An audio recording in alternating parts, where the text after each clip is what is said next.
Cold front moving to the area is bringing some changes. We did get rain across a lot of areas inland of I-95, even some light showers made it into Savannah. At the moment, though, it is being reported as dry, mostly cloudy skies and 72 degrees at the airport officially. Winds out of the north to northeast at around 5 miles per hour. And that wind shift indicative of the front moving through.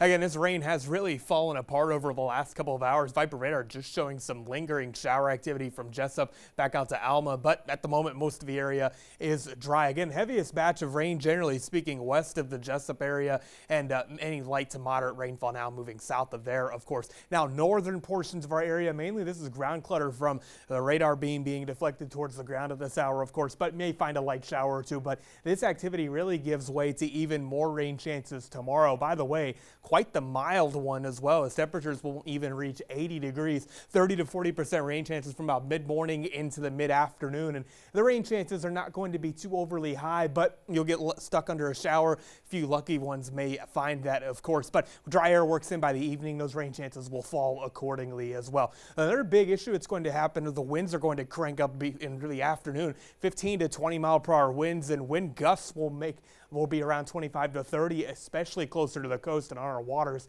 That's going to be the main issue.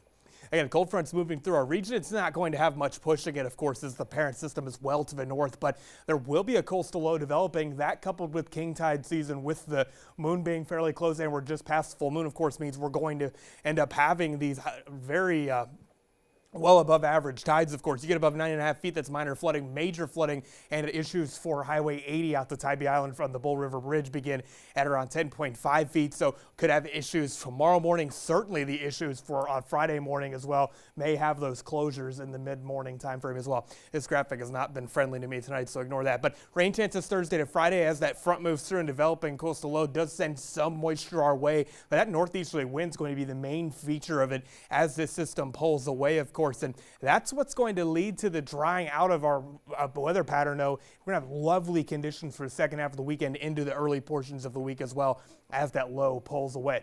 In the tropics, there is Tropical Storm Jerry, also a disturbance north of the Azores. That's no factor for anybody besides shipping interest, and one lone disturbance near Mexico. But the main feature in the Atlantic Basin has been Tropical Storm Jerry. 65 mile per hour winds, gusts near hurricane force at this point, and it does continue to steadily intensify as that pressure falls. But center circulation here, all of that, really all of the convections to the right. So this northwesterly shear limits it in the early stages, but eventually do look to get a hurricane out of this system as it pushes towards the north and likely bring a brush to the Leeward Islands and eventually it go east of Bermuda. But thankfully, no concerns for the coastal empire and a low country at this time.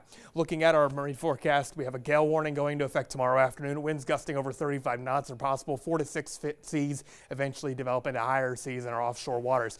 A look at your 7-day forecast does show you, again, cooler conditions gradually work in. Shower chances the next couple of days, but we do get into next week and a very fall-like air mass we play. Cool mornings, warm, sunny afternoons.